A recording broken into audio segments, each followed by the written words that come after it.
সমতার ডিভাইডেশনের মধ্যে একটা জিনিস শিখলাম।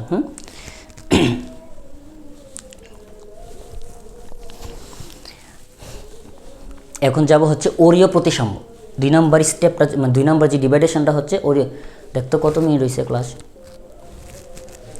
আমরা তো মনে করো এত বেশি ভিডিও ক্যামেরাম্যান নাই যে দাঁড়ায় থাকবে, আমরা নিজেদের মধ্যে ক্লাস করাই নিজেদের মধ্যে। ওকে, বেশি লেন্দি আর করবো না ক্লাস, ছোটো মানুষ তো এত বেশি ক্লাস লেন্দি দেখবে কিনা মনে হয় না। যারা দেখতেছো তারা আশা করি ভালো কিছু শিখতে পারবা। একটু দেখো, ছোটো মানুষ হইলেও একটু চেষ্টা করবো যে দেওয়ার জন্য, সার্ভিস দেওয়ার জন্য ভালো। তাহলে এখন হচ্ছে 2 নম্বর যে ক্লাসটা মানে 2 নম্বর যে ডিভাইডেশনটা সেটা হচ্ছে ওরিও প্রতিসাম্য।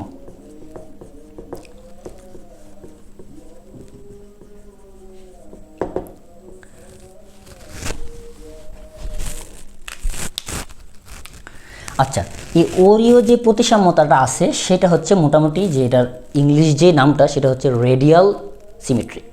রেডিয়াল, আচ্ছা রেডিয়াল থেকে মানে যেমন রেডিয়ালটা আসছে হচ্ছে রেডিয়াস থেকে, তাহলে রেডিয়াস মানে কি? ব্যাসার্ধ। এখন আমরা ওরিও প্রতিসাম্যতাটা বোঝার জন্য প্রথম অবস্থায় আমি বুঝবো, তারপরে আমি মানে এখন যে বোঝার জন্য যেই স্ট্রাকচারটা দিব যেটা বুঝাবো এটা তোমার বেসিক, এটা বুঝছো, বুঝলে তোমার এই সংজ্ঞাটা মনে থাকবে, উদাহরণ মনে থাকবে। আর যদি না বুঝো তোমার কিছু মনে থাকবে না। কিন্তু ওই যে বোঝানোর জন্য যেটা করতেছি এটা কিন্তু আবার পরীক্ষার হলের খাতার মধ্যে দেওয়ার কোনো কারণ নেই, ওটা দিতে যাবে না। তাহলে ওরিও প্রতিসাম্যর ক্ষেত্রে একটা প্রাণী সিলিন্ডার মানে সিলিন্ডার আকৃতির মতো হবে। তো তুমি একটু মানে মোটামুটি একটা এই যে থিঙ্কিং করতে পারো যে হাইড্রা জাতীয়, মানে হাইড্রা একটা উদাহরণ, আরও হয়তো উদাহরণ আছে, বাট হাইড্রাটাকে এখন বর্তমানে তুমি তোমার সেন্সের মধ্যে রাখো, তাহলে তুমি বুঝতে কিন্তু সোজা হবে। তো হাইড্রাটাকে যদি চিন্তা করো তাহলে ওরিও প্রতিসাম্যতাটা এরকম হবে, এবং হাইড্রার মধ্যে তো অবশ্যই কিছু কোষিকা থাকবে, তাই না? এরকম কোষিকা থাকবে। এখন আমি ধরো কোষিকাগুলো ভালোভাবে না দিয়ে আমি এখন চিত্র চলেছি, ধরো উপর থেকে তুমি এটাকে দেখো। উপর থেকে যখন দেখবা তখন তুমি এই অংশগুলো দেখবা না, শুধু উপরের যে, এখন আমাকে যদি মাথার উপর থেকে কেউ একজন দেখে তাহলে কি আমার এদিকে দেহগুলো দেখবে? শুধু মাথার উপরের মানে সারফেসটা দেখবে। তাহলে আমরা উপর থেকে দেখার চেষ্টা করতেছি যে ওরিও প্রতিসাম্যতা বোঝার জন্য যে উপর থেকে। তো ওরিও প্রতিসাম্যর ক্ষেত্রে তোমার কিছু কোষিকা থাকে, এগুলোর জন্যই মূলত এটা ওরিও আসছে। যদি এগুলো না থাকতো সেটা মোটামুটি গুলিওর মতোই হয়ে যেত আর কি। তো ওরিওর ক্ষেত্রে যদি আমি দেখি জিনিসটা এরকম হবে, গোলাকার হওয়ার পরে এদিকে থাকবে একটা, তারপর হচ্ছে একটা, দুইটা, তিনটা, চারটা, ধর আমি 5টা দিলাম, তাতে কোষিকাগুলো এরকম। এখন হচ্ছে ওরিওটাকে আমার বুঝতে হলে যে একটু ভালোভাবে বোঝার চেষ্টা করো যে ওরিও সংজ্ঞাটা কিন্তু এই চিত্রটা থেকে খুব ভালোভাবে আসবে। এখন আমি যদি তোমাকে বলি যে ওইটার মতো বিভক্ত করি এভাবে, ধরো চিন্তা করি যে এভাবে আমি ডিভাইডেশন করলাম, তো ডিভাইডেশন করলে কিন্তু দেখো এইদিকে কোষিকা হয়ে যাচ্ছে 3টা, এদিকে কোষিকা হয়ে যাচ্ছে কয়টা? 2টা। তাহলে এটা তো আমি তো সংজ্ঞার মধ্যে বলছিলাম, প্রতিসাম্য যে সংজ্ঞা সেটার মধ্যে বলছি যে সমান হতে হবে। আচ্ছা, এটা বুঝলাম যে সমান হয়েছে। কীভাবে সমান হয়েছে? এটা একটা গোলাকার ছিল, এটা অংশ, এটা কিন্তু সদৃশ হয় নাই। ওই 2টা কথার মধ্যে কিন্তু একটা কথা এটা অবলম্বন করে না। সমান হয়েছে আমি বুঝলাম যে এই 2টা সমান, কিন্তু সদৃশ হয় নাই। কেন সদৃশ হয় নাই? কারণ এটার মধ্যে যে কোষিকাগুলো চলে গেছে 3টা, আর এটার মধ্যে কোষিকা কিন্তু চলে গেছে 2টা। তাহলে সদৃশ কীভাবে হলো? তাহলে এটা সঠিক না। এখন তুমি যদি আবার এইদিকে দেও সেম, ওইদিকে চলে যাবে 3টা, এদিকে 2টা। তাহলে এখন ভাইয়া করবোটা কি? এর জন্য এটা হচ্ছে রেডিয়াল, মানে এটা হচ্ছে এখন কিন্তু রেডিয়াস কথা আসবে, অর্থাৎ ব্যাসার্ধ বড়। এবার আমি একটা অক্ষ চিন্তা করলাম, অক্ষের কি এটা একটা ব্যাসার্ধ, এটা একটা ব্যাসার্ধ, এটা এই ব্যাসার্ধ বরাবর আমি প্রথমে এটাকে একটা স্লাইস করলাম, অর্থাৎ এইভাবে কাটলাম, কাটার পরে এইভাবে একটা আবার দিলাম, তখন কি এটা একটা অংশ হয়েছে। তারপর সেম টু সেম এটা থেকে আরেকটা এদিকে দিলাম, আরেকটা অংশ, আরেকটা এদিকে দিলাম, আরেকটা অংশ, আরেকটা এদিকে দিলাম, আরেকটা অংশ। এটাকে তুমি চিন্তা করো, হয়তো আমি এতটা মানে সমানভাবে দিতে পারি নাই, বাট তুমি চিন্তা করো এই যে সারফেসটা একদম সম পরিমাণ, এই সারফেসটা এখন ভাইয়া ওই সময় তো সমানটা মানে অবলম্বন করছিল, এই জায়গায় সমান অবলম্বন করছিল। ওই সময় যখন আমি এভাবে করছিলাম তখন কিন্তু সদৃশ হয় নাই। কেন সদৃশ হয় নাই? কোষিকা একদিকে চলে গেছে 3টা, আরেকদিকে চলে আসছে 2টা। কিন্তু এখন কিন্তু সবগুলোই সদৃশ হচ্ছে, আবার সমান হচ্ছে। কিভাবে? সমানটা তো বুঝাইলাম যে এটা এটা এটা এটা সবগুলোর ক্ষেত্রফল সমান। আবার সদৃশ কীভাবে হয়েছে? এটার ক্ষেত্রে একটা কোষিকা, এটার ক্ষেত্রে একটা কোষিকা, এটার ক্ষেত্রে একটা একটা একটা, অর্থাৎ যে অঙ্গগুলো আছে প্রত্যেকটা ক্ষেত্রে একটা। তাহলে এটা কিন্তু এখন ওই সংজ্ঞাটাকে অবলম্বন করছে, যে প্রতিসাম্যের সংজ্ঞাটা ছিল হচ্ছে যদি প্রাণীটাকে সমান এবং সদৃশ 1 বা 1-এর অধিক অংশে বিভক্ত করা যায় তখন সেটাকে প্রতিসাম্য প্রাণী বলা হয়। তাহলে যেহেতু ওরিও প্রতিসাম্য তখন সেটাকে এই রেডিয়াস বরাবর বিভক্ত করা হয়েছে, এটা হচ্ছে প্রতিসাম্য। আশা করি যে অবশ্যই বুঝতে পারছো। এরপর না বুঝলে ওই যে মেসেঞ্জার গ্রুপ, তাই না? কারণ মেসেঞ্জার গ্রুপে অ্যাড ছাড়া কোনোভাবেই পসিবল না ভালোভাবে বুঝতে গেলে। কারণ আমরা তো ছোটো মানুষ, মনে করো কম দামি মানুষ বলতে গেলে, আমরা এত ব্যস্ততা না যে স্টুডেন্ট হাজার হাজার তোমাদের রেসপন্স আমরা দিতে পারবো না। তো আমাদের ক্ষেত্রে কিন্তু ফ্রি ক্লাস করতে গেলে তোমাদের একটা সুবিধা আছে। কীরকম? আমাদের ক্লাসগুলো করলে তুমি যে কোনো মুহূর্তে আমাদেরকে পাচ্ছ। মেসেঞ্জারে মেসেজ দেওয়ার সাথে সাথে কিন্তু রিপ্লাই দেবো ইনশাল্লাহ, যদি আমরা পসিবল হয় অবশ্যই রিপ্লাই পাবা। তো হয়তো বড় বড় প্ল্যাটফর্মের ক্ষেত্রে এই সুবিধাটা একটু কম পাবা, যে ক্লাস যে ইনস্ট্রাক্টর তাকে কিন্তু হুটহাট পাইবা না, কিন্তু আমাদেরকে কিন্তু তোমরা হুটহাট পাওয়ার খুবই সম্ভাবনা বেশি, যার কারণে আমাদের সাথে থাকাটাই ইম্পর্টেন্ট মনে করি। ওকে, তাহলে ওরিও প্রতিসাম্যটা এখন যে বোঝার পরে এখন কিন্তু আমি যদি মানে যে আমাদের যে সংজ্ঞাটা দিলে আশা করি এক বিন্দু আমাকে আর নেক্সট আর দ্বিতীয়বার বলতে হবে না, সংজ্ঞাটা বুঝাইতে হবে না। আমি যে বলি যে ওরিও প্রতিসাম্য যেসব প্রাণীকে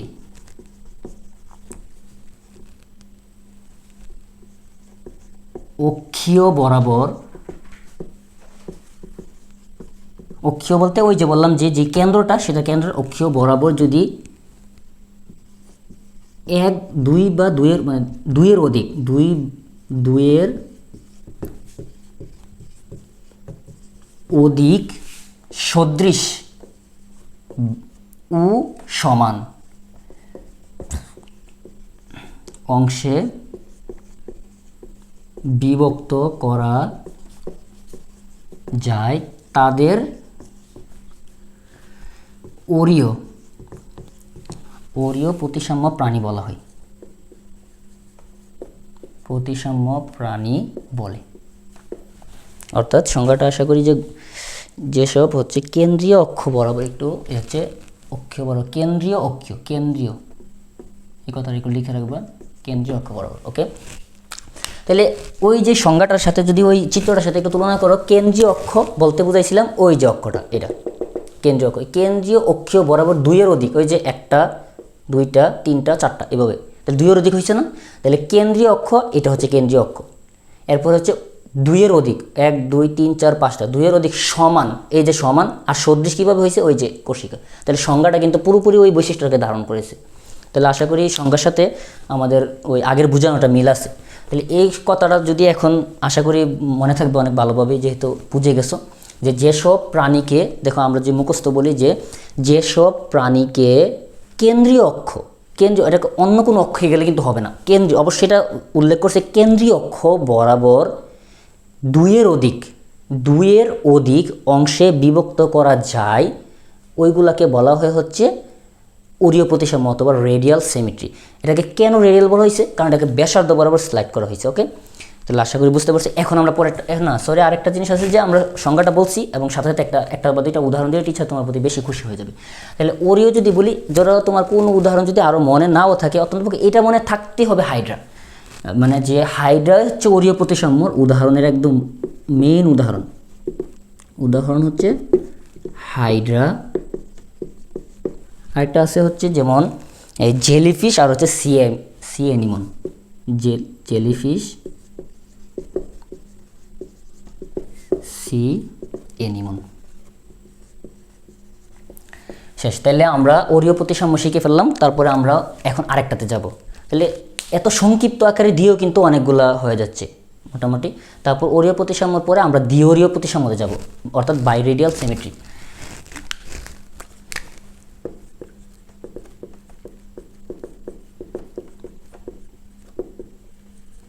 ক্লাস মনে হয় বেশি লেন্দি হয়ে যাচ্ছে, এটা শেষ করার পরে যদি সিলুম সম্ভব হয় শেষ করবো, না তো নেক্সট ক্লাসে দিব। ওকে, তারপর হচ্ছে দ্বিওরিও প্রতিসাম্য। এই দ্বিওরিও প্রতিসাম্যর ক্ষেত্রে যে কথাটা আসবে, তুমি দ্বিওরিও প্রতিসাম্যকে মোটামুটি ওরিওর মতোই ভাবতে পারো, শুধু ডিফারেন্সটা হচ্ছে দ্বিওরিও প্রতিসাম্যর ক্ষেত্রে তোমার যে ইয়াটা আসবে সেটা হচ্ছে এদের মধ্যে দুইটা অঙ্গ থাকবে, মানে দুইটা অঙ্গ দুই দিকে থাকবে, যার কারণে তাদেরকে তুমি চাইলেই বারবার বিভক্ত করতে পারবে না, দুইটা অঙ্গের কারণে। তাহলে বোঝা গেল যে দ্বিওরিওর ক্ষেত্রে তাদের দুই দিকে দুইটা অঙ্গ থাকবে এরকম। আমি একটু বুঝিয়ে দিই, তারপরে আমরা সংখ্যাটাতে যাই। বোঝানোটা কিন্তু নোট করার কোনো দরকার নাই, সেটা জাস্ট বুঝবা। ধরো যে কোনো একটা প্রাণী এরকম টাইপের হচ্ছে, ওই সেম ওইটার মতো এরকম হওয়ার পরে তাদের এইদিকে ধরো একটা অঙ্গ আছে, চিত্র তো আমি যতটা ভালো পারি না, তারপরে চেষ্টা করতেছি। এরকম একটা অঙ্গ আছে, তারপরে এরকম একটা অঙ্গ আছে। তাহলে এখন কিন্তু এই দুইটা অঙ্গ দুই দিকে থাকার কারণে তুমি চাইলেই কিন্তু একাধিকবার এটাকে করতে পারবে না। এখন আমি যদি এটাকে বলি যে উপরের দিক থেকে যদি আমি চাই, এটাকে দেখি, ধরো উপরের সারফেসটাকে দেখি, তখন চিত্রটা হয়ে যাবে এরকম। চিত্রটা ধরো এরকম হয়েছে, 1 2 1 2 এরকম। তখন তুমি কি করলা, এটাকে এই দিকে একটা ডিভাইডেশন করলা, হচ্ছে না? এবার এই দিকে একদম মাঝ বরাবর একটা গেল, একটা। তখন যাওয়ার পরে ধরো আমি এদিকে গেলে কীরকম হয়ে যাবে, সেটা এইরকম হয়ে গেছে, 1 2, আরেকটা হয়ে গেছে 1 2। আচ্ছা তুমি দেখো তো, এটা কিন্তু সমান দুই ভাগে হয়েছে এবং সদৃশ হয়েছে। কীভাবে হয়েছে? এটা আর এটা একদম সমান, যদিও আমারটার মধ্যে একটু সমান দেখাচ্ছে না, কোনো সমস্যা নেই, বুঝে নাও সমান, মনে করো সমান। তখন সদৃশ কীভাবে হয়েছে? এটার ক্ষেত্রে একটা, এটার ক্ষেত্রে একটা, এটার ক্ষেত্রে একটা, এটার ক্ষেত্রে একটা। এখন এটার সংজ্ঞাটা যখন দিব, তখন দেখবে কথা ওটা থাকবে যে তাদের যে কোনো দুইটি তলে, যে কোনো দুইটি তলে সমকোণে, সমকোণে তাদেরকে স্লাইড করতে হবে। তাহলে সমকোণে কি, একটা এভাবে দিলা, আর একটা একদম সোজাভাবে আবার এইদিকে দিলা, তখন মানে অর্থাৎ সেকেন্ড স্টেপটা হবে একদম সমকোণে, অর্থাৎ এইভাবে। তুমি যদি এইভাবে এখন আবার এটাকে দিলে কিন্তু তখন এটা ডিভাইডেশন হয়ে যাবে, এইটা হয়ে যাবে আরেকটা অংশ, এটা হয়ে যাবে আরেকটা অংশ। এটাও কিন্তু একদম সমান এবং সদৃশ, এটা আর এটা একদম সমান, এটাতে একটা, এটাতে একটা, একদম সমান। তাহলে বোঝা গেল। তাহলে এখন তোমরা নিজে কিন্তু আনসার দিতে পারবা যে দ্বিঅরীয় প্রতিসমের ক্ষেত্রে তুমি কয়টা অংশ পাইছো। দেখো তো, তুমি কিন্তু মানে যে এটাকে ক্রস সেকশন করছো কিন্তু দুইবার। কীভাবে করছো? একবার দিছো এভাবে, একবার দিছো সমকোণে নিচের দিকে একবার, তাহলে দুইবার দিছো কিন্তু অংশ হয়ে গেছে কয়টা? একটা, দুইটা, তিনটা, চারটা। এখন যদি তোমাকে এমসিকিউ আসে যে বাইরেডিয়াল সিমেট্রির ক্ষেত্রে ক্রস সেকশন করা হয় কয়ভাবে, মানে কয়বার? দুইবার। কিভাবে? সমকোণে। এবং আরেকটা কোশ্চেন যে বলতে পারে যে বাইরেডিয়াল সিমেট্রির ক্ষেত্রে কয়টি অংশে বিভক্ত হয়, একটা প্রাণীর দেহটা কয়টি অংশে বিভক্ত হয়? 4টি। কিন্তু যখন রেডিয়াল হয়েছিল তখন কিন্তু 4টি না, এটা হচ্ছে 2-এর অধিক বার। কিন্তু এটার ক্ষেত্রে কিন্তু 4টি, 4টির বেশি তুমি ডিভাইডেশন করা কোনোভাবে পসিবল না। কেন পসিবল না? এই যে সিস্টেম দেখাই দিছি।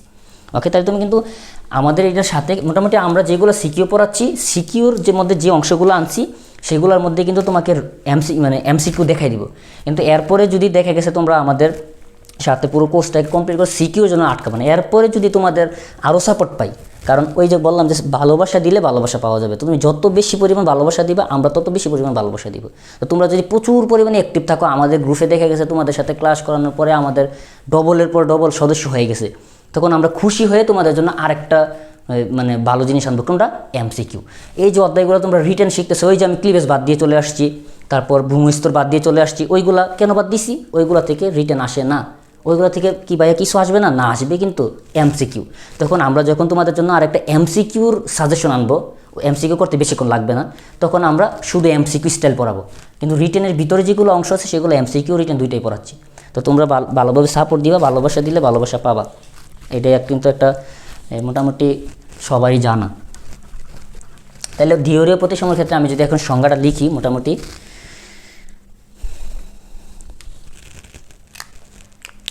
তাইলে বলতে হচ্ছে যে অনুদৈর্ঘ্য অক্ষ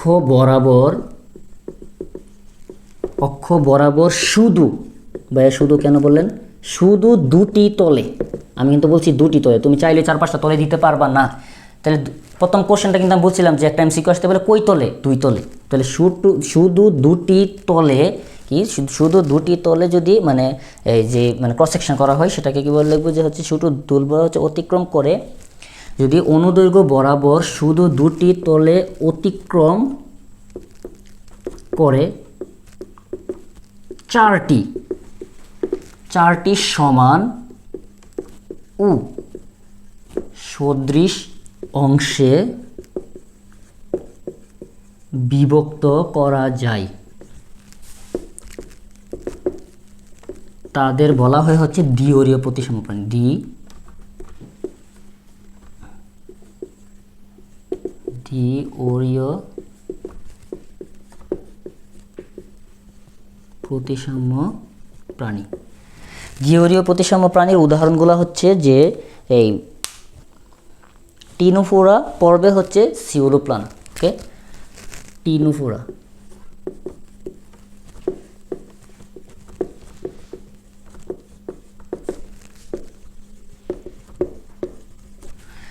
ওকে, এটা হচ্ছে উদাহরণ। শেষ মোটামুটি। এখন আমরা এইগুলাই হচ্ছে প্রতিসাম্যের মোটামুটি ডিভাইডেশন, আর যেগুলোকে কোনোভাবে বিভক্ত করা যায় না, এটা বুঝতে খুবই সোজা। তিনটা টাইপ কিন্তু চলে গেল। একটা প্রথম আমরা পড়লাম হচ্ছে কি গুলীয়, তারপরে কি দ্বিঅরীয়, এরপরে হচ্ছে দ্বিঅরীয়, তারপরে আমরা মোটামুটি শেষ। এখন হচ্ছে অপ্রতিসাম্য। তখন লিখবা অপ্রতিসাম্য ক্ষেত্রে যে কোনো তল বরাবর তাদেরকে একবারও সদৃশ বা সমান অংশে বিভক্ত করা যায় না, তারাই হচ্ছে অপ্রতিসাম্য। অপ্রতিসাম্য হচ্ছে যে কোনো তল বরাবর, যে কোনো না দিয়ে কোনো তল বরাবর দিলে আরও সুন্দর হয় জিনিসটা। কোনো তল বরাবরই সমান ও সদৃশ অংশে বিভক্ত করা যায় না। সমান ও সদৃশ অংশে বিভক্ত করা যায় না। উদাহরণ যদি বলো, 1 নম্বর তুমি বলবা যে স্পঞ্জ। তারপর আরেকটা যদি বলি হচ্ছে সেটা যেমন উদাহরণ হচ্ছে যেমন আপেল শামুক। ওকে, এটা খুবই ইম্পর্টেন্ট উদাহরণ। আপেল শামুক কথাটা বেশি মনে রাখার চেষ্টা করবা। গরম হয়ে গেছে, প্রচুর পরিমাণ গরম। তাহলে শেষ, আমাদের কিন্তু অলরেডি কিন্তু প্রতিসাম্যতা শেষ। যদি একটা রিটেন কোশ্চেন প্রতিসাম্যতা থেকে আসে আর তোমার যদি মিস্টেক হয়, তাহলে এটা তোমার ব্যর্থতা। এত সুন্দর করে তুমি রিটেন যদি ভালোভাবে দিতে পারো, তোমার নাম্বার জীববিজ্ঞানে মোটামুটি কেউই আটকাইতে পারবে না আশা করি। তাহলে আমাদের কিন্তু মোটামুটি কারেকশন হয়ে গেছে। প্রতিসাম্য থেকে যদি কোশ্চেন আসে, প্রথম আমরা একদম সামারি দিয়ে দিচ্ছি মুখস্থ। আমার সাথে তোমরা এখন যদি খাতায় নোট করে থাকো, খাতা অফ করো। অফ করার পর আমার কথাটা শুনো এবং নিজের মধ্যে চোখ বুঝে জিনিসটাকে আবার একটা মানে ব্রেনের মধ্যে আবার জিনিসটাকে গুছাও। আমি বলতেছি একদম মুখস্থ প্রথম থেকে একদম পুরোটা এর সামারি। আজকের ক্লাসে আর আমি মানে সিলুমে যাচ্ছি না, কারণ বেশি দীর্ঘ ক্লাস প্রথম দিন একদম বেশি পরিমাণে যদি দিয়ে দেওয়া হয় ওয়াজ, তাহলে কিন্তু ধরো মনে করো যে আর কি ওয়াজে আসবে না। তো এই কারণে প্রথম দিন ওয়াজ একটু কম দেওয়ার চেষ্টা করতেছি, বেশি ওয়াজ না। কিন্তু নেক্সটে আরও ওয়াজ মাহফিলের আয়োজন করা হবে এবং খুবই দীর্ঘস্থায়ী ওয়াজ দেওয়া হবে। কিন্তু প্রথম এত বেশি দিচ্ছি না। পরে দেখা গেছে যে ইমানই চলে যাবে, দেখা গেছে বেশি ওয়াজ শুনলে প্যাস লেগে যাবে, পরে আর মাহফিলে আসবেন। ওকে, প্রথম হচ্ছে প্রতিসাম্যতা থেকে যদি কোশ্চেনটা আসে, তোমাকে একটা কাহিনী বলবে। কাহিনী বলার পরে বলবে উপরের যে উদ্দীপকের যে বৃত্তিটার কথা বলা হয়েছে, সেই বৃত্তিটা কি সেটা সম্পর্কে ব্যাখ্যা করো। তখন তুমি প্রথম কথা আসবে সেই বৃত্তিটা হচ্ছে প্রতিসাম্যতা, মানে প্রতিসাম্যতা বৃত্তি। নিচে প্রতিসাম্য সম্পর্কে ব্যাখ্যা করো। এটা কীভাবে বুঝবা সেটা উপরে বুঝাই দিবে তোমাকে। তোমার এত বেশি বুঝাতে হবে না। এগুলা যেগুলো বসছো এগুলোর ভিতর থেকেই কথা বলবে। তারপর এটা নিচে ব্যাখ্যা করা হলো, তখন তুমি প্রতিসাম্যতাটা দিয়ে দিবা যে তাদেরকে যদি যে কোনো একটা তল বরাবর যদি তাকে সমান ও সদৃশ অংশে বিভক্ত করা যায়, প্রতিসাম্য করা না গেলে অপ্রতিসাম্য। তাহলে প্রতিসাম্যর কথাটা আগে শেষ হলো। তারপর প্রতিসাম্য ডিভাইডেশন যাবে। প্রথম হচ্ছে গুলীয় বললে সেটা গোলকের নেই। কী হবে, যেসব প্রাণীকে গোলকের মতো যে কোনো তল বরাবর এক বা একের অধিকবার তাদেরকে কী করা যায়, সমান ও সদৃশ অংশে। যতবার তুমি সমান বলবা ততবার কিন্তু সদৃশ বলতে হবে, মাস্ট। সমান ও সদৃশ অংশে বিভক্ত করা যায়, তারা হচ্ছে গুলীয়। বলবক্স, রেডিওলারিয়া আর হচ্ছে হেলিওজা। তারপর হচ্ছে আমরা যে অরীয়। তখন অরীয় বললে আমি কি বলছিলাম, অরীয় কথাটা আসবে হচ্ছে যে যেসব প্রাণীকে আমরা এই যে রেডিয়াল বরাবর মানে অর্থাৎ অনুপ্রস্থ বরাবর বা যে কেন্দ্রীয় অক্ষটা মানে যে কেন্দ্রীয় অক্ষটা, চিত্রটাকে কল্পনা করো, কেন্দ্রীয় অক্ষ বরাবর তাদেরকে যদি 2-এর অধিকবার সদৃশ ও সমান অংশে বিভক্ত করা যায়, তারা হচ্ছে অরীয়। উদাহরণ দিলে সর্বপ্রথম কথাটাই বলবা যে কি অরীয়র মধ্যে আসবে হচ্ছে আমাদের যে হাইড্রাটা। এরপর যদি আরও 2টা বাড়িয়ে বলো, মানে সি অ্যানিমন, জেলিফিশ, এই 2টা বলতে পারো। তার গেল অরীয়। তারপর আমরা যাচ্ছি দ্বিঅরীয়, মানে হচ্ছে বাইর রেডিয়াল সিমেট্রি। তাহলে ওইটার ক্ষেত্রে আসবে যে বলা হয়েছে যে ওইটার ক্ষেত্রে যে অংশটা মানে 2 দিকে এমন একটা অংশ থাকবে যার কারণে তুমি যতবার ইচ্ছা ততবার ভাগ করতে পারবে না। তাদেরকে 2 দিকে 2টা অঙ্গ থাকবে। তো অঙ্গ থাকার কারণে তাদেরকে একবার তোমার মানে 2টা তলে ভাগ করতে হবে। একবার দিবা এদিকে, একবার দিবা সমকোণে। তাহলে 2বার মানে 2 তলে সমকোণে কথাটা কিন্তু উল্লেখ করতে হবে। সমকোণে আমি মনে হয় লেখার সময় সমকোণ কথাটা উল্লেখ করছিলাম না, তোমরা একটু অ্যাড করে নাও। তাহলে 2বার সমকোণে অতিক্রম করার কারণে যদি প্রাণীটা 4টা অংশে বিভক্ত হয়, তাদেরকে বলা হয় বাইরেডিয়াল সিমেট্রি। এবং উদাহরণ যদি বলা হয় সেটা হচ্ছে যে টিনোফোরার একটা উদাহরণ সিউলোপ্লানা। ওকে, তাহলে কিন্তু এটাতে কিন্তু বলছিলাম এমসিকিউগুলো 1 নম্বর কথা হচ্ছে দুটি তলে, 2 নম্বর কথা হচ্ছে কীভাবে সমকোণে, মানে একটা তলের সাথে আরেকটা তল সমকোণ হবে, মানে যে ছুরিটা চালাবা সেটা সমকোণ হবে। তারপর সমকোণে করার পরে কয়টা অংশ হবে? 4টা অংশ হবে, 3, 4, 5 এরকম আসতে পারে, 4টা অংশ হবে। শেষ তাহলে গেলো বাইরের সেমি। আর অপ্রতিসম যাদেরকে কোনো তল বরাবরই তাদেরকে সমান বা সদৃশ অংশে বিভক্ত করা যায় না, তারা হচ্ছে কি অরীয় কি বলে অপ্রতিসাম্য। এবং উদাহরণ যে বলে স্পঞ্জ, তারপরে হচ্ছে আরেকটা যে বলে সবচেয়ে গুরুত্বপূর্ণ হচ্ছে আপেল শামুক। এটা খুবই এমসিকিউতে আসে, খুব বেশি এমসিকিউতে আসে।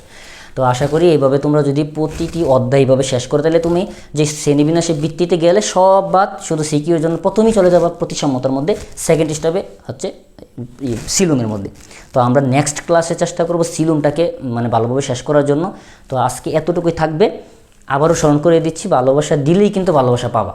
এখন দেখবো যে তোমরা আমাদেরকে কতটুকু ভালোবাসা দিচ্ছ, তারপর ওইটার উপর ডিপেন্ড করেই কিন্তু আমরা আবার রিটার্ন তোমাদেরকে ভালোবাসা ব্যাক করব। এখন তুমি যদি ভালোবাসা কম দাও, ভালোবাসা ব্যাক করব কম।